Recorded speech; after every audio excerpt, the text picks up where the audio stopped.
going to dive straight in with a question for you. People are judgy. People judge you with what you put out on social media. Now, if I follow Doug, which I do on all the platforms under the sun, I kind of expect a different Doug on LinkedIn to a different Doug on Instagram. And if he's getting a bit too Instagrammy on LinkedIn, I'm going to judge him a bit. Now, I wanted to ask you, is that a thing? Do people need to worry about how audiences are judging them on different platforms? Are there days where we could take one piece of content and put it onto multiple different social media channels over? I think to a degree they are. I always joke that I swear the people who follow me on Instagram would probably be fascinated to know that I have a job and I'm actually a contributing member to society. They would, if my name wasn't so unique, they would probably have no idea that it was the same person on Instagram that it is on LinkedIn. I do think there are instances where you can put the same content, say a photo or a video. We know that algorithms across the board are really prioritizing video right now. But we need to tailor what it is that we're saying in the caption to what that audience is. And if you're getting very, very bespoke, I would recommend putting really different parts of a video, say it's a long form video that you're chopping up into clips, putting different parts out to different platforms, because the audiences are just used to digesting the information in different ways. I think gone are the days that we think of social media as a megaphone, and we need to be thinking about it as a really, really bespoke way to reach an audience in the way that they're used to receiving information. If we look at LinkedIn, I don't really think that we should be considering that like a discovery tool, right? No one's going to LinkedIn and saying, who can I find today that's very interesting to connect with? You're saying, here's really my network of people. What is, Doug been up to in his career? What's new in Farziana's world? And then but I think platforms like LinkedIn or Instagram and TikTok are very much driven by the discovery mode, where you're just constantly looking for new information. Half the time I miss things that my friends and family are doing because the algorithm is really more tailored to the influencer model, because it's honestly where a lot of the money is. So yeah, I think we need to be looking at them all very differently. So speaking of influencers, social media guru influencers, in other words, how to use social media, I'll hear some say, don't worry about being on all the channels. Do one thing and do it well. And I get that. I get that idea, right? Don't juggle so many tennis balls that they all fall. But on the other hand, we live in a multi-channel universe. I kind of side to, if you're not playing the multi-channel game, you're all your eggs in that one basket, and you don't own the channel. The channel could change, the channel could disappear. So how do I know what's best for me, multi-channel or solo channel, and do it real good? That it's a really tough question because there are a few schools of thought on it, right? When you think about just the evolution of social media as a whole, and in the States, what we've been experiencing with TikTok, is it going to go away? Is it not? There were some creators who thought that they lost their whole world overnight. It's held on, or so kind of figuring out what that looks like in the States. But if you even look back longer term, it was kind of like one day we all woke up and said, we're not going to use MySpace anymore. We don't want to put our top friends up. I think so the way just society works with these platforms and engages with them, it takes a lot of shifts, and it feels like the shift can happen so quickly anymore that to not be multi-platform, I think it sets you up to a real risk of just not being able to then reach other people across other platforms when something might go away. That said, I was actually down a rabbit hole on Reddit last night because that's also, where I spend my time. But thinking about the podcast world, which is so much of my day to day, there was a question from a podcaster about their podcast distribution strategy and if they really did need to be multi-channel, because podcasting has far exceeded RSS now. And we're saying it's, just TV again. It really, the talk show is now a podcast. Yeah. But the question was really where the brand dollars are, because they are seeing that their Instagram, I think was the example, has a very low following, and brands are seeing that following as an indication of their RSS audience.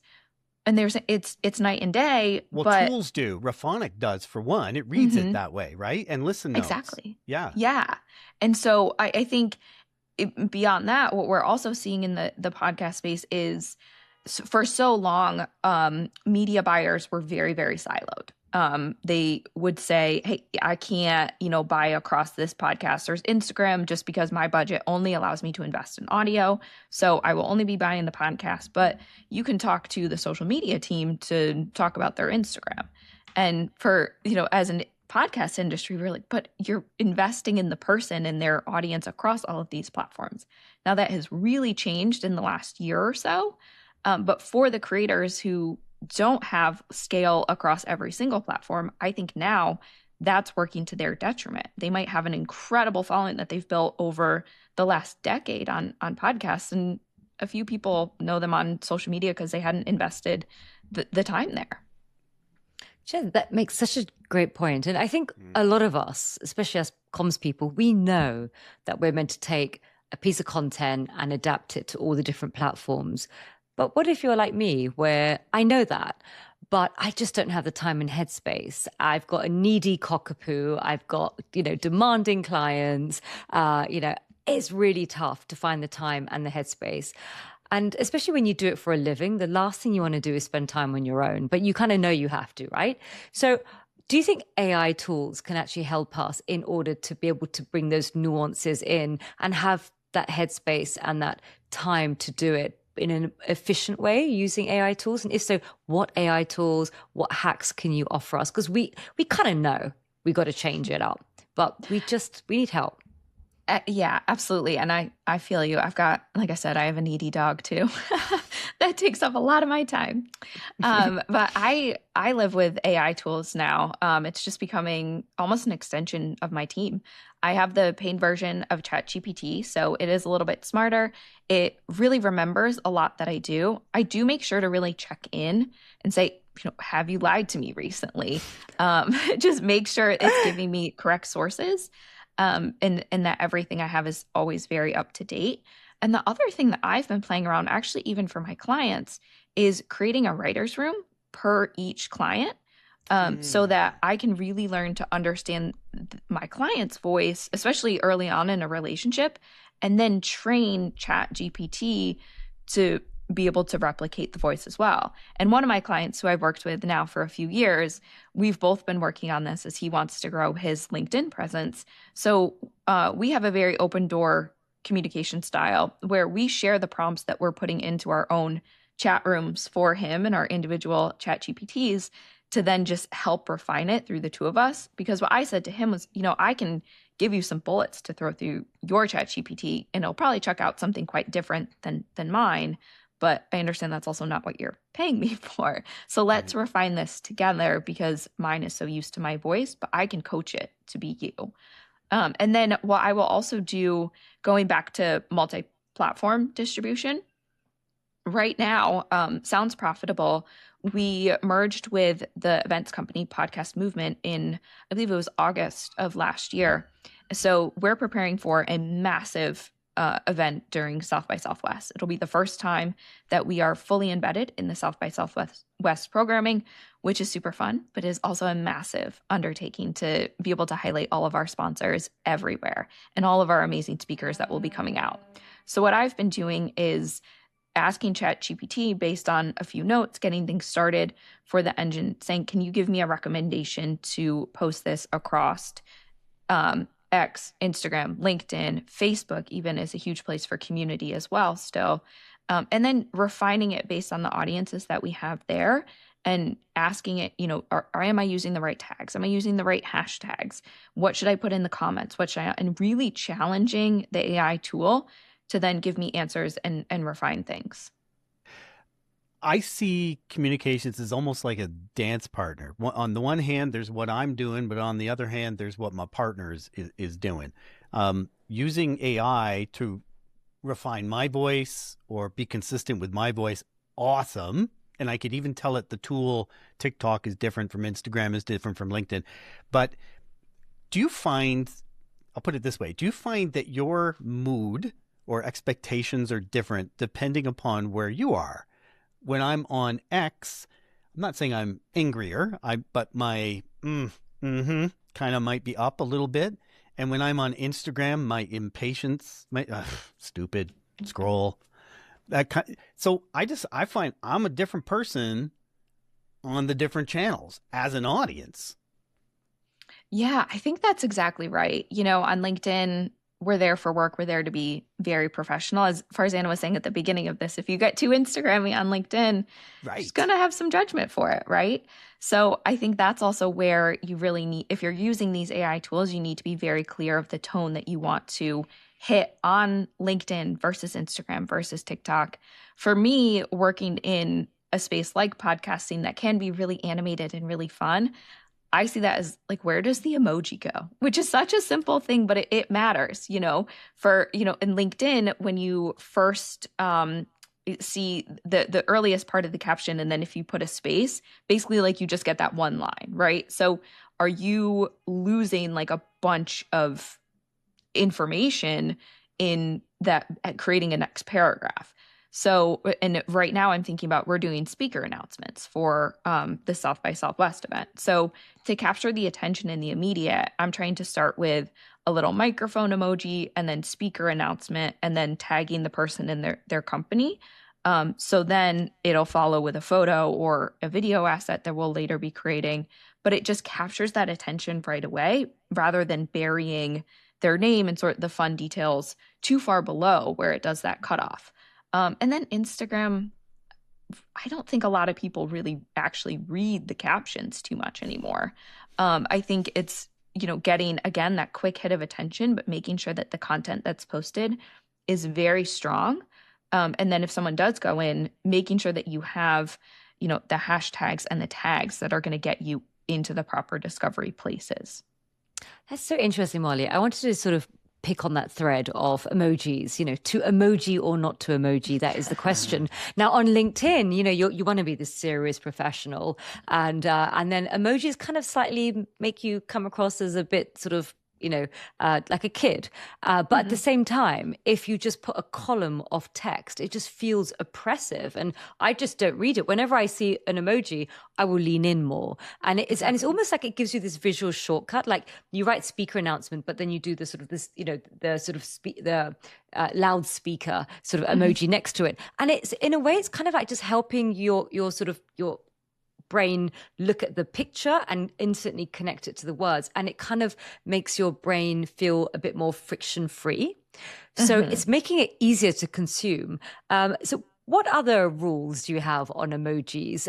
Because sometimes I see the emojis at the beginning of a sentence, sometimes I see them at the end of the sentence, sometimes I see it mixed up, sometimes I see emojis instead of where you'd expect sort of like bullet points if they're doing like a column.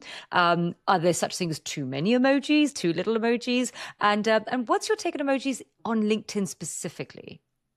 So I think, well, there's a lot to unpack there. I think LinkedIn specifically for emojis, it 1000% depends on your brand voice and your industry voice. One of my best friends works in the pharmaceutical industry for communications. I bet she is doing very, very different comms for her clients than I am in the podcast space. I don't think we're going to be throwing out pill emojis for companies like Pfizer, right? Or little injection emojis. I think that's probably going to be poorly received. And it's going to be probably a lot more dry and just very heavily information based. What I think companies like that could get away with is actually one of my favorite tricks that I use on my personal LinkedIn is, just as you were saying, Farzana, instead of the bullets, using an emoji to do that. But instead of using, the little characters, I like to do the symbols. So for my personal style, I've started to put in, I love the color blue. So just the blue little diamond instead of a circle, because also the blue against the light background, I think it draws the eye to it. And again, people are skimming. They're not really reading in depth.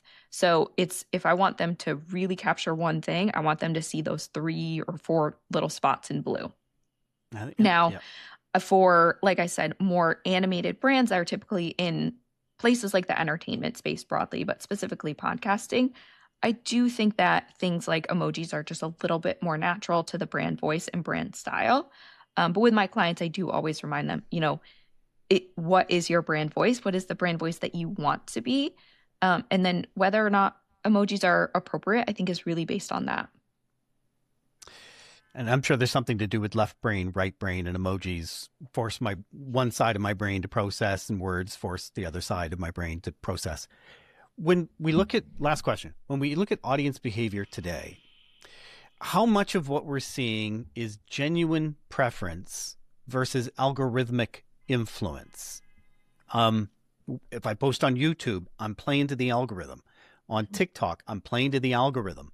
We just did an episode with Alicia Teltz last week, all about the LinkedIn algorithm, how it separates things into 3 buckets. And because it sounds profitable, what research do you think still hasn't been done that we really need? Yeah, I think an algorithm versus preference, I think it's a bit of both still in places. I think our preferences are driving our algorithms, certainly. But we can't exist without algorithms. I think a great example actually is on LinkedIn when they tried to play around with posting or showing you older content at the top to make sure that you didn't miss something. Were you guys a part of this update? So things were always like 3 weeks ago, Doug Downs posted about, this episode, and people went nuts. They were like, why do I want something from 3 weeks ago? I can't find what's happening now. So then LinkedIn had to do a reversal. I think that it's still a little bit stuck. Every now and again, I still see comments of, raise your hand if you're still seeing things that are a month old. And it really, really bothered people. We want the latest and the newest to know that we're up on what's happening. So I think as much as we want to think that we're independent thinkers and we're really doing everything based on our preference, I do think that the algorithms are driving so much more of what we do. And I think that's something for people just more broadly, communications professionals or not, really need to be aware of is how is this information getting to you? There's a line that Acast always says about podcasts that they're sought and not served. And I think that's what makes the medium itself just so much of an outlier right now in the rest of our media is, you go to a podcast because it was given to you by a friend as a recommendation, or you're just looking to learn something more deeply about a topic, rather than it just, coming up on a feed for you. Now, Spotify might be changing that a little bit, so we're probably seeing more of an algorithmic shift there. But then as far as the research that we're missing, I would love to see a study that says, where you discovered some piece of content and where that led you to next. I think on an individual basis, we see a lot of, podcasters when they go to do like a checkout or something from a sales side, we say, where did, you hear from us? And that's a little bit more on the brand side, like buying something that as a sponsor has a product to sell. But I would love to know, if there was a way to calculate, you found this clip on TikTok, so now you're a listener of this podcast. Or so how do really all of these platforms work together? Or I guess really just the crux of this conversation, right? Are we talking to different people on each outlet that we go to? Or what is the red thread that brings us all together? Yeah. We need people to remember accurately too. That's a big problem. That too. Yeah. Thank you, Molly. It's been super insightful. Thank you for having me.